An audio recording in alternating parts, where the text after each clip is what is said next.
point de vue de ma tête et ma coupe déborde. Oui, oui, oui, oui, le bonheur et la grâce m'accompagneront. Je t'invite à croire à cette parole. Je t'invite à chérir cette parole. Je t'invite à garder cette parole.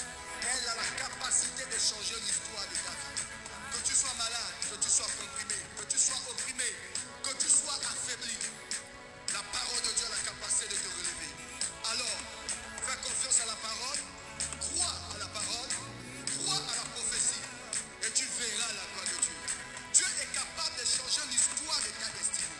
Quel que soit le problème que tu as, quelle que soit la tragédie, quelle que soit la situation, mon Dieu est capable de libérer ta destinée. Je t'invite à croire à cette parole. Je t'invite à faire confiance à cette parole. Je t'invite à prendre conscience que Dieu est avec toi. Si tu crois, tu verras la gloire de Dieu. Prophète Steve Aoulao, écoute ceci, écoute ceci. Mes oreilles ont entendu parler de toi. Maintenant mes yeux t'ont vu. Seigneur, oh, accomplis ta parole dans ma destinée.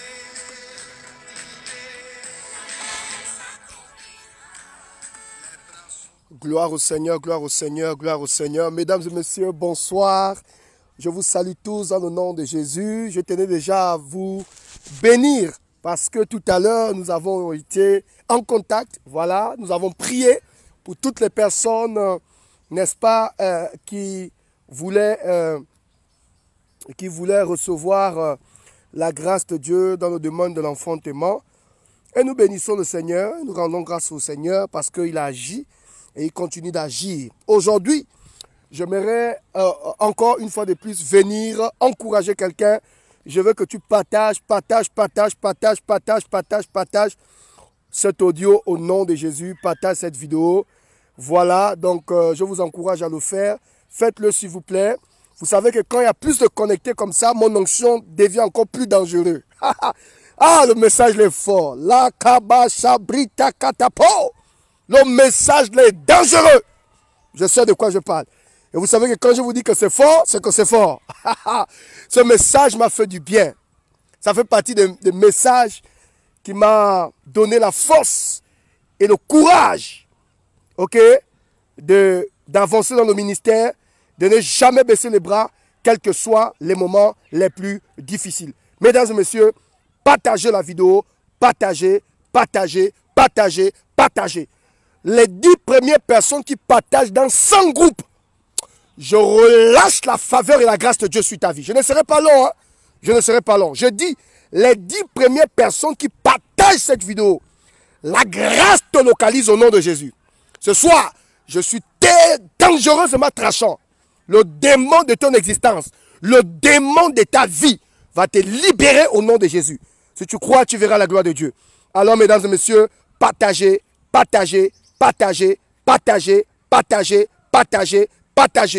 Moi-même, je suis en train de partager. Je vous assure qu'il y a des messages. Hein? Frère, il y a message et message. Le message là va t'amener dans une nouvelle dimension. C'est ce qui explique que je me sens un peu libre. Je suis dans un espace plus ou moins dégagé. Et j'ai envie de parler au cœur de quelqu'un. Je veux que tu te concentres, je veux que tu partages et que tu invites quelqu'un.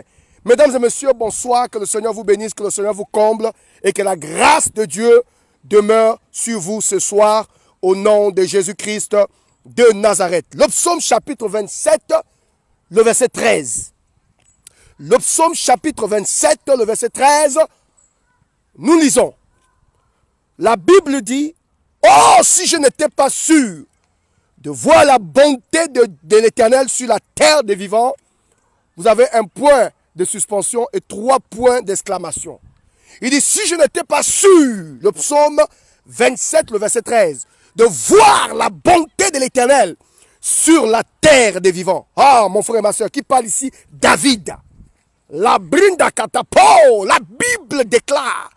C'est David qui parle. Il dit, oh, si je n'étais pas sûr de voir la bonté de Dieu sur la terre des vivants.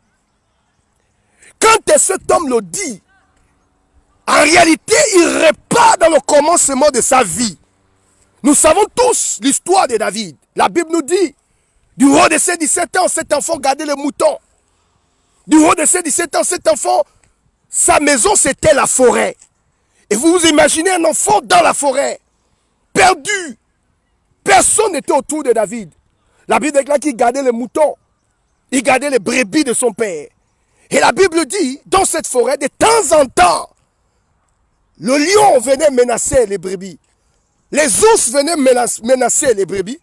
Et la Bible nous dit, David, oh my God, il allait poursuivre le lion, il récupérait la brebis. Il allait poursuivre l'ours, il récupérait la brebis. Dans la gueule du lion, de vous à moi, un enfant de cet âge-là qui poursuit le lion, qui poursuit les ours. Imaginez, essaye un peu de t'imaginer un peu la foi et l'agressivité de David dans la foi. J'aime David. Vous savez, David a connu les hauts et les bas. La vie de David, c'est comme un livre. Frère, aucun homme n'a pas venu à marcher sans tomber quelque part. Quelqu'un me dira, oh, prophète Steve, mais David est sorti avec Bathsheba. Oui, madame, oui, monsieur.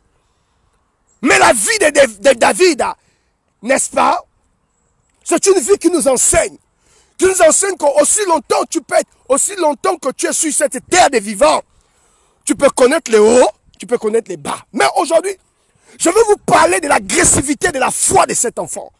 Un enfant de 17 ans, au milieu d'une forêt. La Bible dit, pendant qu'il gardait les moutons de son père, les brebis de son père, la Bible dit, de temps en temps, il combattait le lion, il combattait les ours. Essaye un peu de t'imaginer un peu cette dimension. Oh my God. Et la Bible nous dit que il a tué Goliath. Il a renversé Goliath. Il a paralysé Goliath. Il a neutralisé Goliath. Il a coupé la tête de Goliath. Hey, la Bible dit, cet enfant va régner. J'essaie de paraphraser pour que tout le monde, j'essaie d'aller vite. Je ne vais pas retenir votre, je vais pas vous retenir pendant 3 heures, 4 heures. Non, c'est un message qui n'est pas très long, mais je pense que ça va aider quelqu'un. David va devenir roi. David va régner. David va influencer sa génération. Nous connaissons tous l'histoire de David. Nous connaissons tous l'impact que cet enfant a produit dans son ministère. Arrivera un temps, pendant la marche de cet enfant, la Bible nous dit qu'il va mettre au monde un fils, à la personne d'Absalom. Et hier, je vous ai parlé d'Absalom. Cet enfant qui est sorti des entrailles de David. La Bible dit Absalom va combattre, il va chercher à combattre, même pas chercher. Absalom va combattre son père. Il va manipuler le peuple. Au point où David va fuir dans la forêt. David va fuir le trône. Je me suis posé la question. Comment un homme qui a tué Goliath? Comment un homme qui a renversé le royaume? Comment un homme qui a arraché la brebis dans la gueule d'un lion? Comment cet homme va se retrouver en train de fuir devant sa propre sémence? C'est là où j'ai compris. J'ai compris par révélation. Un père ne combat jamais son fils. Et c'est la première chose que je menais. Là maintenant, je vais casser les papeaux et je vais révéler des choses. Écoutez-moi très bien. David a fui devant son fils parce qu'il savait qu'un père ne combat pas un fils. David ne pouvait pas combattre son fils. Parce que Absalom sort de David. Donc si David combat Absalom, en réalité, il combat son futur. Oh my God. La brassocata. David ne peut pas combattre Absalom. Absalom, c'est le fruit de ses entrailles. La Bible dit que Absalom va manipuler le peuple au point où David va fuir dans la forêt. Est-ce que c'est une faiblesse? Est-ce que c'est une faiblesse? Pourquoi David fuit dans la forêt? Pourquoi David laisse Absalom sur le trône? Est-ce que c'est une faiblesse de sa part? Est-ce qu'il avait peur de combattre son fils? Non. Il a compris que s'il combat son propre fils, il a combattu son futur. Ah, je marque une pause et je parle au cœur de cet homme, de cette femme qui me suit. Une mère ne combat pas son fils ou sa fille. Un père ne combat pas son fils ou sa fille. Face à son fils, David a senti une faiblesse. L'homme qui a tué Goliath, il a commencé à fuir devant sa propre semence. Il va fuir dans la forêt. Écoute-moi très bien. David va fuir dans la forêt. Oh, nous savons tous que c'est dans la forêt qu'il a commencé. Mon frère et ma soeur, quand tu as tout perdu, n'oublie jamais là où Dieu est allé te ramasser. Quand tu as tout perdu de la vie, n'oublie jamais là où Dieu est allé te ramasser. Souvenez-vous de ce que le prophète a dit à David. Il a dit à David, il dit, j'ai été avec toi partout où tu as marché. Dieu dit à David, j'ai été avec toi partout où tu as marché. Je t'ai pris derrière les brebis et j'ai fait de toi chef de mon peuple. Qu'est-ce que ça veut dire? Ça veut tout simplement dire que même la brebis avait plus de valeur que David. Parce que Dieu a dit à David, je t'ai pris derrière les brebis et j'ai fait de toi chef de mon peuple. David le savait. Et quand son fils renverse sa royauté, quand son fils renverse David, David ne va pas dans un autre endroit que la forêt. C'est dans la forêt qu'il a commencé à chanter ses premiers cantiques. C'est dans la forêt qu'il a commencé à chanter le cantique. L'Éternel est mon berger, je ne manquerai de rien. Il me fait reposer dans le vert pâturage. Il me dirige près des eaux possibles à cause de son nom. Quand je marche à la vallée de l'ombre de la mort, je ne crains aucun mal. Sa roulette et son bâton. Ah, me rassure. Il dresse devant moi une table en face de mes adversaires. Il ondule ma tête et ma coupe déborde. Oui, le bonheur et la grâce m'accompagneront. C'est dans la forêt. C'est dans la forêt que David a été formé. C'est dans la forêt que David a été engendré. C'est dans la forêt qu'il a reçu l'onction. C'est dans la forêt que... Vous savez, n'oublie jamais d'où tu reviens. N'oublie jamais ton passé. Quand tu es tombé plus bas, n'oublie jamais là où Dieu est allé te prendre. N'oublie jamais l'endroit où Dieu est allé te prendre. Il est allé te prendre où, mon frère? Ne l'oublie jamais. David savait que Dieu est allé le chercher dans la forêt. Et comme son fils combat son royaume, combat son territoire, et que David ne peut pas combattre contre son propre sang, il décide de repartir au commencement de son ministère, dans la forêt. Et dans la forêt, il commence à chanter les cantiques. Dans la forêt, il commence à parler en langue. Dans la forêt, il commence à dire à Dieu, Seigneur, je ne t'avais jamais demandé le royaume. Je ne t'avais jamais demandé l'autorité. Je ne t'avais jamais demandé de me oindre roi. Tu m'as fait la grâce de devenir roi. Aujourd'hui, je règne. Ah, my God. Je règne sur Israël. Tu m'as fait la grâce de posséder, de bâtir une ville, la cité de David. Tu m'as fait la grâce, Seigneur, d'avoir des enfants, d'avoir des filles, des enfants. Je conduis des hauts et des bas. Tu m'as fait la grâce d'être un fuyant. Je ne faisais pas partie de la lignée royale. Mais tu m'as permis de devenir roi. Souvenez-vous que David, ce n'était pas un membre de la famille du roi. Mais David a pris la royauté. Or, en Israël, tu ne pouvais pas devenir roi si tu ne faisais pas partie de la lignée royale. Mais la Bible dit, souvenez-vous, qu'il avait un ami. Et son ami, c'était qui? Jonathan. Et il avait signé alliance avec David. Et Jonathan a dit ceci à David. Il a dit à David, je sais que tu deviendras roi. Et je vais signer alliance avec toi. Il dit, Jonathan dit à David, si Dieu t'amène dans la royauté, n'oublie pas ma maison. David aussi va dire à Jonathan, si Dieu aussi te propulse, n'oublie pas aussi ma maison. C'est là où rentre en scène Mephibosheth. Cet enfant percule de pied. Mais c'était le fils de qui? De Jonathan. Et la Bible dit un matin, David se lève.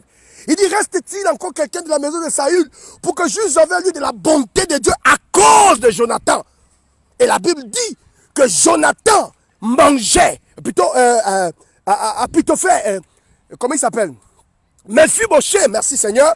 Mephibosheth mangeait sur la table du roi comme un fils du roi.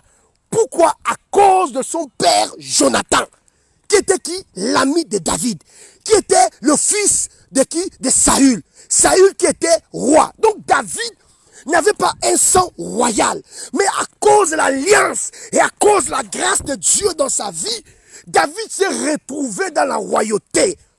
Mon frère et ma soeur, même si tu ne fais pas partie de la lignée royale, si Dieu veut te positionner, il te positionne. S'il veut te bénir, il te bénit. S'il veut te propulser, il te propulse. Oh, tu n'as pas dit amen, tu n'as pas envoyé le cœur. Et la Bible dit, David se retrouve dans la royauté.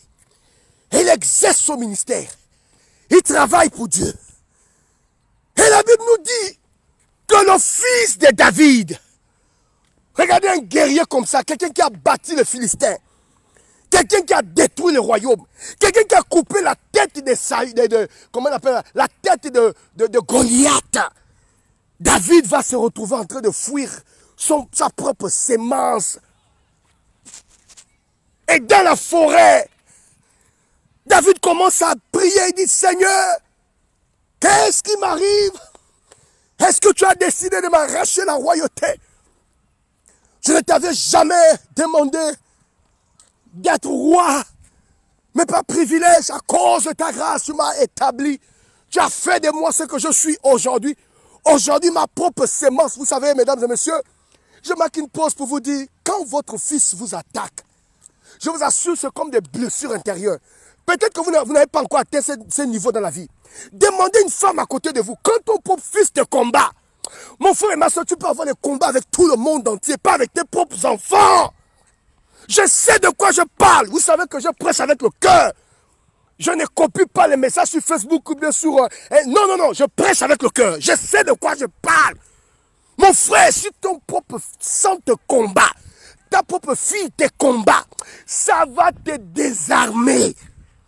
Même si tu étais l'homme le plus fort, quand ta propre fille te dit merde, ton propre fils te dit chien, et que tu sais que cet enfant est sorti de tes entrailles, oh my God, il n'y a pas une plus grande humiliation. Ah, non, peut-être que vous ne comprenez pas de quoi je parle. Mais il y a des hommes sages qui comprennent le message. Mon frère, David c'était un homme fort. David c'était un guerrier. Mais quand ton propre fils te combat, quand l'enfant qui est sorti de tes entrailles te combat, mon frère, c'est comme si on t'avait désarmé. On t'avait foutu au sol. On t'avait enlevé toutes les forces. La plus grande malédiction d'un père ou d'une mère, c'est de voir ta propre sémence te dire, maman, je m'en fous de toi. Maman, tu prends ta route, moi je prends ma route. Maman, tu ne rentres plus dans mes affaires. Maman, je regrette même que tu sois ma mère. Je regrette que tu sois mon père. Je regrette. Quand je te vois, j'ai envie de vomir. Frère, c'est la plus grande malédiction qu'un homme peut avoir de sa vie. Quand ta propre sémence te crache dessus. Aïe, aïe, aïe, aïe, aïe. Mon frère, partage-moi cet audio. Partage-moi cet audio, ça va aider plusieurs personnes. Et là, David, un homme qui a combattu toute sa vie, du haut de ses 17 ans, il tuait déjà les ours, le lion. La Bible dit David a renversé Goliath. Maintenant, c'est son propre fils qui combat son ministère. Combien de pasteurs ont été combattus par des personnes qu'ils ont formées? Combien de pasteurs ont été combattus par leurs propres collaborateurs? Ton enfant spirituel que tu as élevé dans la foi, il ne connaissait même pas lire la Bible. Tu l'as montré l'ABC de la Bible. Tu l'as enseigné. Lui-même aujourd'hui dit, c'est maintenant lui l'homme de Dieu. Toi, tu n'as plus l'onction. Tu es un vieux. Lui, il est de la nouvelle génération. Que Dieu punisse le diable et sa quatrième femme. Je vous assure que nous sommes en danger. Ce message-là, c'est pour t'ouvrir les yeux. La Bible dit, David va être combattu par son frère. Plutôt par son fils. Je veux que tu réalises ça. David va être combattu par sa propre sémence. Quand ta fille te regarde dans les yeux rouges, elle dit, maman, tu ne m'appelles plus jamais. Et quand ta fille te traite de sorcière, ou ton fils te regarde dans les yeux, il n'a pas peur de toi et te dit, papa, tu es un sorcier. Vous ne pouvez pas imaginer la douleur. La douleur que tu peux ressentir. Et la Bible dit, Absalom, le fils de David, l'enfant, le fruit de sa sémence, ne se limite pas seulement à chasser David du territoire. Il avait un conseiller au nom d'Achitophel. Achitophel, c'était le conseiller de son fils. Ah, je marque une pause pour dire à toutes les mamans qui m'écoutent, aux hommes qui m'écoutent, est-ce que tu sais que depuis que le jour où ton fils a changé, vérifie. Tu vas te rendre compte qu'il était en contact avec ton ennemi. Il était en contact avec une personne qui avait la mauvaise sémence et qui a détourné l'attention que ton fils avait sur toi. Le respect qu'il avait sur toi. La Bible dit, Achitophel, c'était le conseiller du fils de David. Donc, le conseiller de qui? De Absalom. C'est Achitophel qui dit à Absalom, le fils de David. Il dit, d'abord c'est lui qui permet à Absalom de mettre un plan de déstabilisation pour casser son père. C'est ce conseil-là, Achitophel. C'est le même Achitophel qui dit à David et qui dit à Absalom, il dit à Absalom, comme tu as chassé ton père, maintenant je vais t'enseigner quelque chose. Va maintenant coucher avec toutes les concubines de ton père. Tu as vu des femmes qu'il a laissées là, va auprès d'elles, couche avec ses concubines. Pour que le peuple sache que ce qui appartenait à ton père t'appartient maintenant. Et tu vas crier comme tu vas faire peur à tout le monde. Et les gens vont te craindre. La Bible dit, cet enfant est parti coucher avec toutes les concubines de son père. Vous savez que quand un enfant est contre toi, quand le diable veut te déstabiliser, il touche là où tu as mal. Quand vous voyez un enfant qui a le courage de sortir même avec la copine de son père, frère,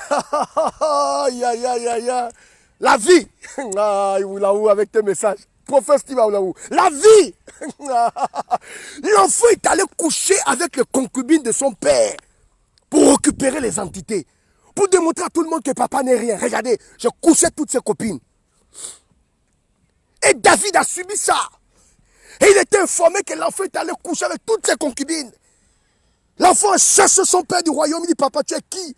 Quand tu réalises que cet enfant est sorti de tes entrailles, ah Jésus, quand tu réalises que tu as fait 9 mois pour protéger l'enfant, 9 mois, aujourd'hui, ta fille te traite de sorcière.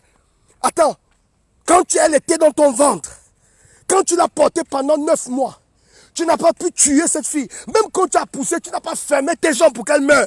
C'est quand elle a grandi, tu l'as élevée, tu l'as sponsorisée, tu l'as aidée à faire des études. Aujourd'hui, elle travaille, elle te traite de sorcière. Ma fille, je n'étais pas sorcière quand je t'ai gardé dans le ventre. Je pouvais t'avorter, mais je ne t'ai pas avorté. Tu n'as pas vu que j'étais sorcière. Je t'ai accouché, je n'ai pas fermé mes jambes pour que tu meurs. Tu n'as pas vu que j'étais sorcière. Je t'ai nourri, je t'ai protégé, je t'ai gardé. Aujourd'hui, tu fais des grandes études. Aujourd'hui même, tu travailles dans une grande structure. Même pour m'appeler, pour me dire, maman, merci. Ou papa, qu'est-ce que je peux faire? Quel est le besoin que tu as? Tu me traites de sorcière. La Bible dit David avait mal. Sa propre sémence a dit à David, dégage de son royaume, tu n'es pas digne d'être roi. Oh my God, David fouille dans la forêt. Mon frère, la forêt ici, c'est la confusion. Quand tu es dans la forêt, tu es perdu. Quand tu es dans la forêt, tout est perdu. Tu es comme dans un désert, tu ne sais pas. Et il est dans la forêt avec des petits-enfants. Il est dans la forêt avec une minorité de personnes qui croyaient encore en lui. Vous savez, dans la vie, hein, même quand tout le monde ne croit pas en vous, il y a toujours 2 ou 3 personnes qui croient en vous. Voilà pourquoi j'ai béni Dieu pour tous mes abonnés. Toutes les personnes qui sont sur la page du prophète Aoulaou. Vous qui commentez mes vidéos, je vous bénis. Parce qu'il y a toujours une minorité de personnes qui ne te regardent pas, qui ne te voient pas comme les gens te regardent. La Bible dit que David a fui avec quelques personnes qui croyaient en lui. Et il était dans la forêt. La forêt représente quoi? La confusion. Dans la forêt, il n'y a pas d'habitation là-bas. Dans la forêt, il n'y a pas de maison. Dans la forêt, c'est pas le royaume. Tu n'es pas en sécurité. Tu ne sais pas ce qui peut t'arriver. David, un grand roi. L'homme qui a tué Goliath, la brite à catapult. L'homme qui a sauvé Israël. L'homme qui avait tout. Il avait l'or, il avait le diamant, il avait l'argent, il avait tout ce qu'il voulait. Il était sur le trône, il régnait en puissance. Sa propre sémence a chassé le père du royaume. Voilà maintenant David dans la forêt. David, tu vas où? Je ne sais pas où aller. David, tu fais quoi? J'ai dit, je ne sais pas. Ma propre sémence. C'est ce qui explique. C'est là où David, dans cette forêt, dit, oh! David nous exhorte en disant maintenant, oh! Si je n'étais pas sûr de voir la bonté de Dieu sur la terre des vivants. Et c'est là où mon message devient intéressant. Quand vous lisez ce texte, le texte que je venais de vous lire, c'est le texte de David. Le psaume 23, le verset 13, il dit, oh, si je n'étais pas sûr de voir la bonté de Dieu sur la terre des vivants, je serais déjà mort. Si je n'étais pas sûr de voir la bonté, aïe, aïe, aïe, aïe. Les abonnés, aidez-moi. Il dit, si je n'étais pas sûr de voir la bonté de Dieu sur la terre des vivants. Il dit, même quand mon fils m'a chassé du royaume, si je n'étais pas sûr de voir la bonté de l'Éternel sur la terre des vivants. Un point de suspension, 3 points d'exclamation. Il dit, si je n'étais pas sûr. Ah, la katabaya. Mon frère, tu dois avoir la confiance à ton Dieu. Que ton mari te chasse ou pas, tu dois être sûr que Dieu est avec toi. Que ton fils prenne ce qui t'appartient ou pas, tu dois être sûr que Dieu est avec toi. Que les gens parlent mal de toi ou pas, tu dois être sûr que Dieu est avec toi. Que les gens te traitent de péché, de faux, tu dois être sûr que Dieu est avec toi. David dit, oh, si je n'étais pas sûr, de voir la bonté de Dieu sur la terre des vivants. Parce que Dieu est bon. Parce que Dieu est bon. Parce qu'il est toujours bon. Parce qu'il est fidèle. Parce qu'il n'abandonne pas. Parce que celui qui a mis sa foi en l'Éternel ne sera jamais confondu. David a dit, si je n'étais pas sûr de voir la bonté de l'Éternel sur la terre des vivants, il nous parle ici d'assurance. Il nous parle ici du fait de croire que Dieu est capable de changer les temps et les circonstances. Et aïe, il pousse un cri, il dit, oh! Le cri, il avait tout dit, oh! Le cri, il avait tout dit, il dit, oh! Si je n'étais pas sûr, dans ma galère, si je n'étais pas sûr de voir la bonté de Dieu dans ma souffrance, si je n'étais pas sûr de voir la bonté de Dieu dans la forêt, si je n'étais pas sûr, ton assurance m'a fortifié, ton assurance a enlevé l'inquiétude, ton assurance m'a encouragé. Ton assurance, et même quand je réalise que cet enfant qui est sorti de mes entrailles parle contre moi, c'est lié à mes ennemis pour me détruire. Ah, ça fait mal, ça fait mal, ça fait mal. Vous savez, il y a des douleurs, hein. Tu dis seulement, En fait, tu as envie de maudire l'enfant, mais Dieu te dit ne maudis pas, c'est ta semence. Tu fais seulement,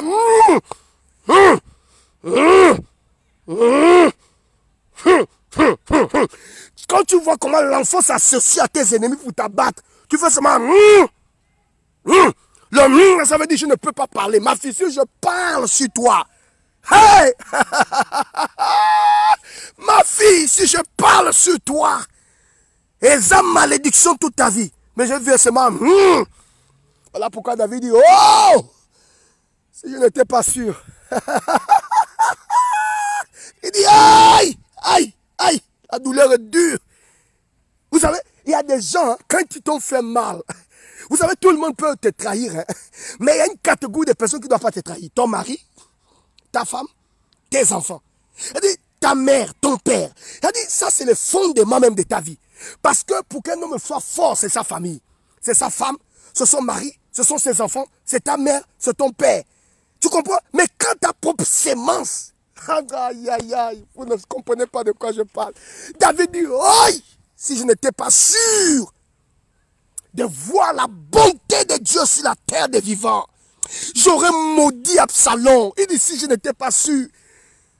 Vous savez comment Absalom est mort? Les arbres ont récupéré l'enfant. Il a pris un cheval. Il était en train de galoper pour aller tuer son père. Comme il avait les longs cheveux, autant pour moi. Pendant qu'il galopait, les cheveux se sont attachés aux arbres. C'est l'arbre qui a récupéré les cheveux d'Absalom. Et la Bible dit ce jour-là, les arbres, la forêt a tué plus d'hommes que l'épée. Il a dit même la forêt était contre cet enfant. Ah, je marque une pause pour te dire, quand tu fais du mal à une personne qui t'a nourri, qui t'a porté, c'est pas cette personne qui va te tuer. Ce sont tes actions qui te taillent. Ce sont tes actions. C'est-à-dire que ce que toi-même tu fais, ça va te rattraper. Un homme a dit, celui qui pêche avec toi pêchera contre toi. Ce n'est pas ton père qui va te toucher. Ce n'est pas ta mère qui va te toucher. Ce sont tes actions. C'est-à-dire qu'on appelle ça le karma. Ce que tu poses comme action, ça te rattrape. Voilà pourquoi il faut avoir un bon cœur. Voilà pourquoi il ne faut jamais être méchant. Voilà pourquoi il faut toujours avoir la loi de la reconnaissance. Quand un homme de Dieu t'a béni, quand quelqu'un était à côté de toi, ce n'est pas parce qu'il traverse ce moment difficile que tu vas dire non, ou bien parce que tout le monde parle mal de lui, parce qu'on le traite de faux, que tu vas dire, ah, moi aussi j'étais là que parents fait. En tout cas, je n'avais jamais participé. Ah, donc il est comme ça, et tu enlèves ton corps. Ça, c'est pas bon. Quand un homme a été une bénédiction pour toi, la loi de la reconnaissance t'oblige à soutenir la personne à cause de ce qu'il a apporté dans ta vie. Mon frère, c'est le prophète Aoulaou qui parle. Je sais de quoi je parle. David dit, si je n'étais pas sûr de voir la bonté de l'Éternel sur la terre des vivants, j'aurais maudit mon fils. J'aurais détruit mon fils. J'ai laissé mon fils. Les arbres ont récupéré l'enfant. Même la forêt était contre l'enfant. La nature était contre l'enfant. Quand quelqu'un te fait du mal et que tu sais au plus profond de ton cœur que tu as fait du bien à la personne, c'est la nature qui récupère la personne. Je ne dis pas ici que vous êtes parfait. Je ne dis pas ici, non. Mais dans la vie, quand quelqu'un t'a apporté, même s'il traverse ce moment difficile, arrête de faire le mauvais cœur. Arrête de faire le mauvais cœur. Cet enfant, même si le père était faible, même s'il était convaincu qu'il gérait plus il gérait mieux il gérait la cité plus bien que son père, et qu'il avait toute la sagesse pour coordonner le royaume, mais il ne devait pas rentrer, détruire la vie du père, chasser le père dans la forêt. Non, ça ne se fait pas. La nature a récupéré cet enfant. David a dit, si je n'étais pas sûr de voir la bonté de l'Éternel sur la terre des vivants. Vous savez pourquoi David est parti dans la forêt? Et parce qu'un père ne combat pas son fils. Il est allé dans la forêt pour dire à Dieu, Seigneur, ça c'est pas mon ennemi, ça c'est même pas Goliath. C'est un enfant qui est sorti de mes reins. Toi-même gère ça. Parce que si je me mets à combattre mon fils, c'est que moi-même je suis perdu. Je ne peux pas combattre cet enfant. C'est la nature qui a récupéré les cheveux de l'enfant. Il était sur le cheval. Il est monté sur un chevaux pour galoper, pour aller détruire la vie de son père. La nature a récupéré les cheveux de l'enfant, coincé dans les arbres. Il ne pouvait pas bouger.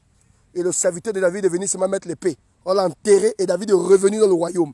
Parce qu'un père ne combat pas son fils. Oh, ce message c'est pour cette femme. C'est pour cet homme.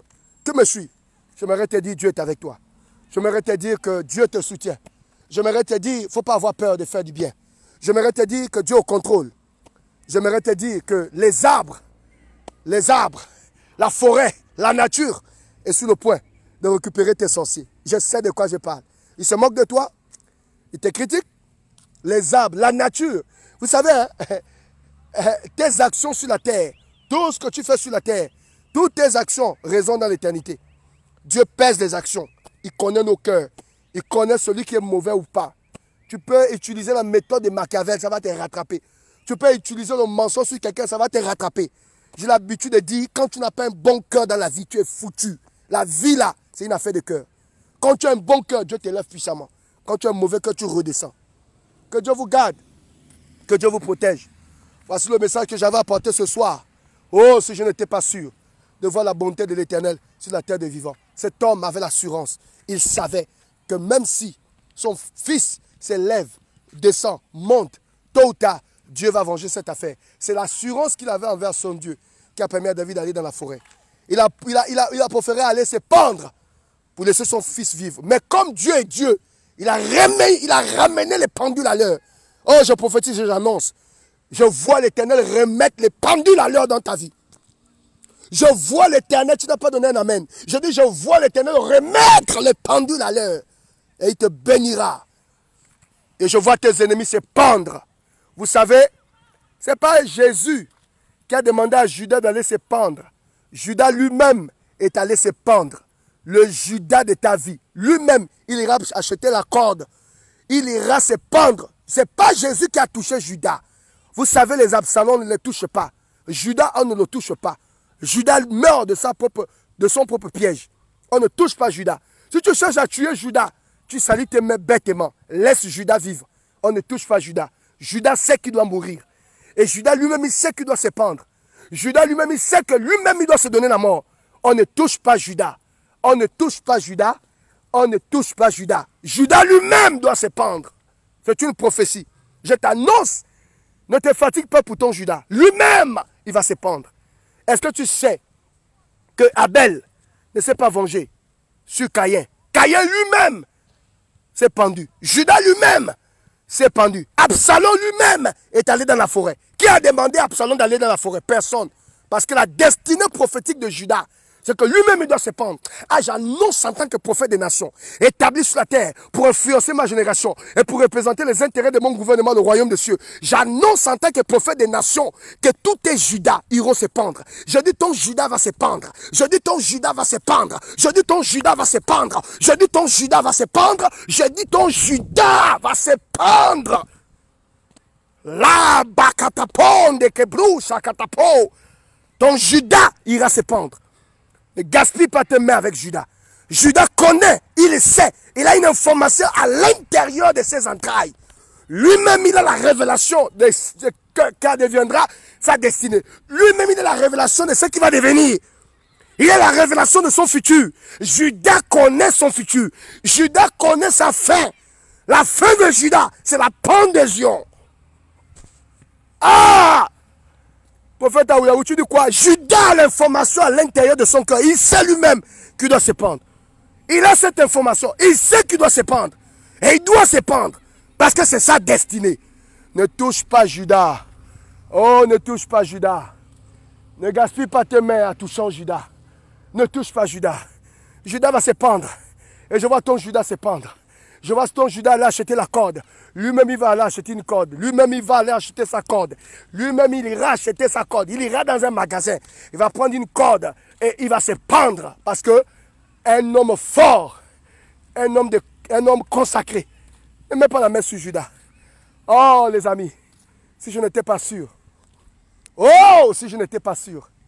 David nous dit, les amis, oh, si je n'étais pas sûr de voir la bonté de l'Éternel sur la terre des vivants. Voilà le message que je voulais apporter ce soir. Voici votre message. Bon week-end à tous. Que la grâce soit sur vous. Je vous aime de tout mon cœur. Oh, je vous aime. Ah, je vous aime. Soyez fortifiés. Soyez encouragés. N'ayez pas peur. Judas va se pendre. Et je vois Judas se pendre. Je vois Judas aller même dans un magasin acheter une corde. Et je vois Judas mettre la corde à son cou. Je vois même Judas jeter cet argent. Celui qui pêche avec toi pêchera contre toi. Laissez les Judas de vos vies. Les Judas de vos vies. Les gens qui se moquent de vous. Les gens qui parlent mal de vous. Les gens qui s'associent dans le péché pour se foutre de vous. La destinée prophétique de Judas. Oh my God. Judas lui-même, il doit se pendre. Et Judas sait qu'il doit se pendre. Judas sait qu'il doit se pendre. Judas sait qu'il doit se pendre. Judas sait qu'il doit se pendre. Judas sait qu'il doit se pendre. Bonne soirée. Que Dieu vous bénisse. Dites-moi si vous avez aimé, si vous avez apprécié le message. Je vous aime de tout mon cœur. Bon dimanche à vous. Voilà. Je vous souhaite déjà un bon week-end, hein, parce que demain c'est samedi. Et je me vois déjà en dimanche. Donc bon week-end à vous. Que Dieu bénisse votre vie, qu'il bénisse vos enfants. Voilà, dites-moi si vous avez aimé le message. Je vous aime. C'était votre humble serviteur, le prophète Steve Aounaou. Merci pour tout. Soyez bénis. Bonne soirée. Merci beaucoup.